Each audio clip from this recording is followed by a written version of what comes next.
your plants could be messing with your sleep and your energy and you don't even know it. You see, there are certain plants, even ones that you might love and adore and have no complaints about, that could really be disrupting your energy, especially if they're in your bedroom. In today's video, I'm going to explain to you why certain plants actually disrupt the energy in your bedroom and which ones can actually promote a more restful and easeful sleep environment. Welcome to my piece of space. I'm Danni Sinclair, your holistic interior designer that helps you feel at peace both in your body and in your space. Let's get into it. During a recent sanctuary session, I noticed that a client of mine had a big, bold, beautiful monstera in her bedroom. So I asked, "How do you sleep at night?" She said, "Fine, everything was okay. She was great." I was like, "Okay, cool. Well, knowing what I know, I want you to just, as a test, move the monstera out of your bedroom and then let me know." And she followed up and said it was the best decision ever. We know the bedroom is a place for rest and sleep and intimacy and restoration, rejuvenation. And in Feng Shui, the bedroom space is yin energy. Yin energy represents calmness, stillness, cool, slow, restful. These are the things that we want to be bringing into our bedroom. But plants in Feng Shui are considered the wood element, and wood is strong, it grows fast, it grows upward, it's expansive, it's invigorating, it's stimulating, it is yang energy. And this contradicts the energy that we're wanting to bring into the bedroom space. Having too much yang energy can actually overstimulate your nervous system. Your body is reading the room subconsciously before you even have a chance to compute what's going on. And so at night, when you're in an unconscious state, you're also picking up on the energy of the environment around you. And if you have a lot of stimulating energy that's coming from the plants that are in your bedroom, this could be actually creating a more restless and disruptive sleep for you that you might not even notice. Each plant has its own frequency, and we determine the frequency of the plants basically by the way that they grow. So some plants grow up really tall, some plants stay low and they grow slower.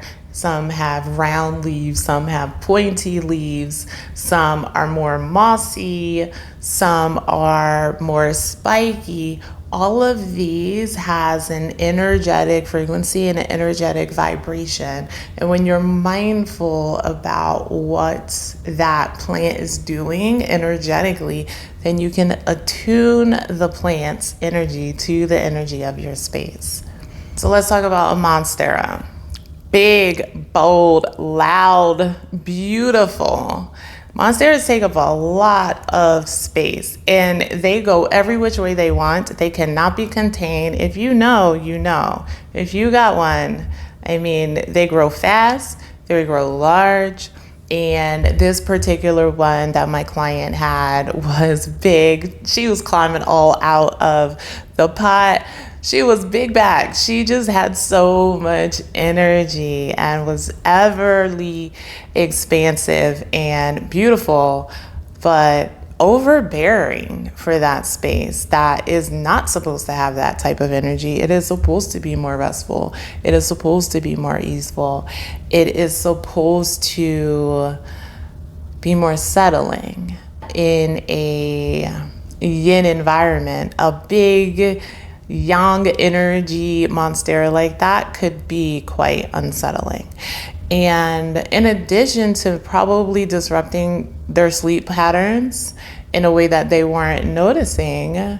Because Monstera takes up so much space, she's so dramatic, she's so overbearing, I also suggested that it could lead to potential conflicts with her partnership. I'm not all up in their business like that, so I don't know, but I'm just saying that a plant that expansive literally sucks the energy out of the room, if you know what I'm saying, making less time and space available for certain activities, if you know what I mean.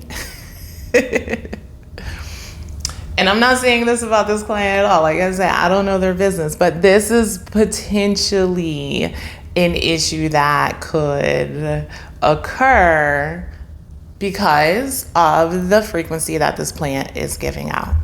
So I made a suggestion. Instead of keeping this plant that is taking up this lively, vibrant, expansive, energizing, big, bold plant that you have in your bedroom, how about we move it into your office where you want to be seen, where you want to take up space, where you want to be bold and loud and dramatic and vibrant and validated and visible.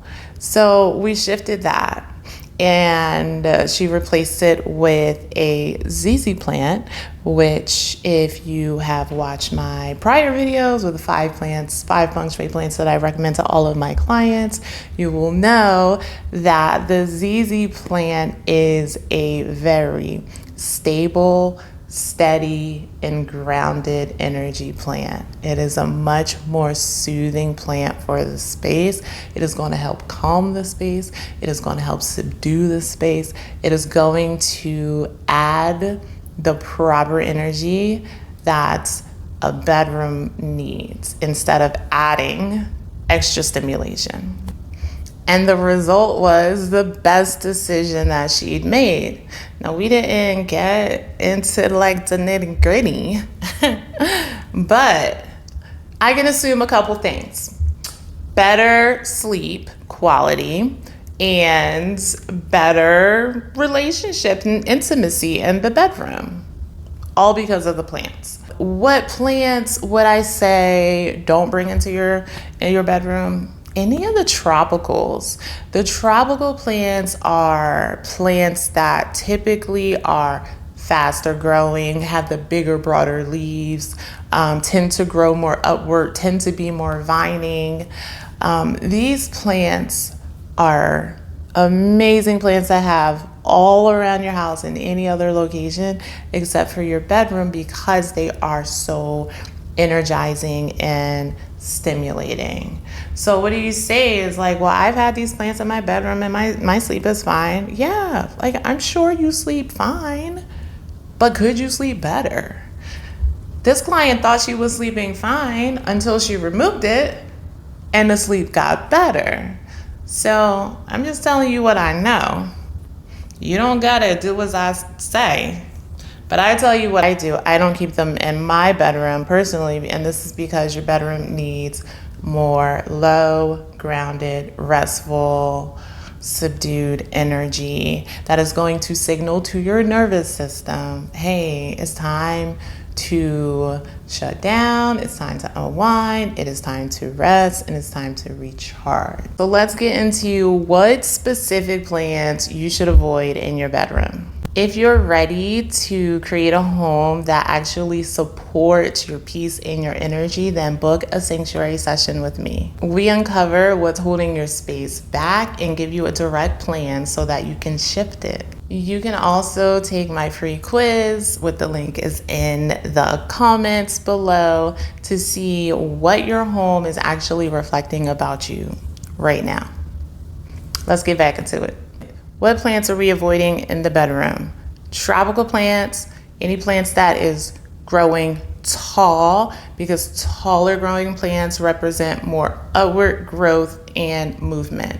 And during the bedtime, we want slower, grounded energy. So any of those tall plants, cut them out.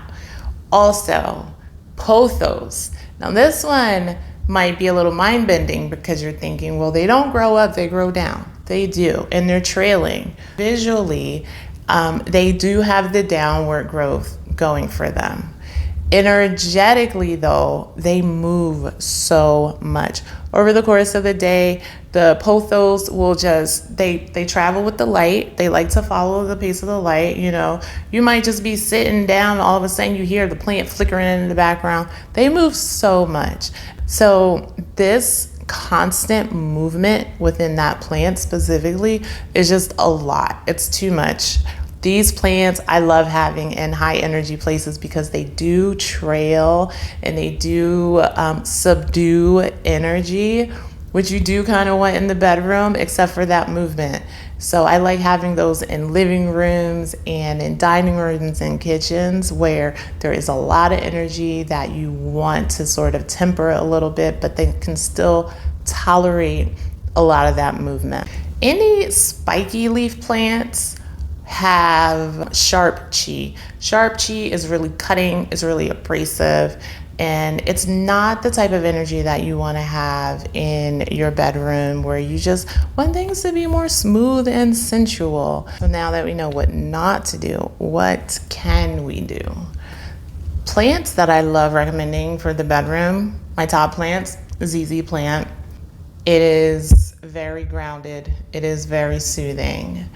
The second plant I recommend is snake plant. Now, this plant does actually lend itself to a sharp, spiky kind of plant. So use your discernment. It is a more sharp and biting energy. It doesn't lend itself more towards that like sense of compassion, empathy, and understanding.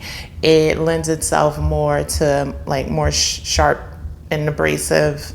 So like if you're already in conflict, then you don't want to add more to that. You know what I mean? I think that's it. Like it's not too many plants that I recommend for the bedroom because in Feng Shui, it's not the energy that you want to bring into the bedroom space. So if you are having difficulty, anxiety, restless sleep, check and see if you have any plants and just try to remove them from the space and see how that influences and impacts your sleep quality. So let me know if you have any plants in your bedroom now. I can let you know what impact that might be having in your space. And check out the link below for the quiz. I will see you in the next of my plants and energy video. Talk to you soon. Peace.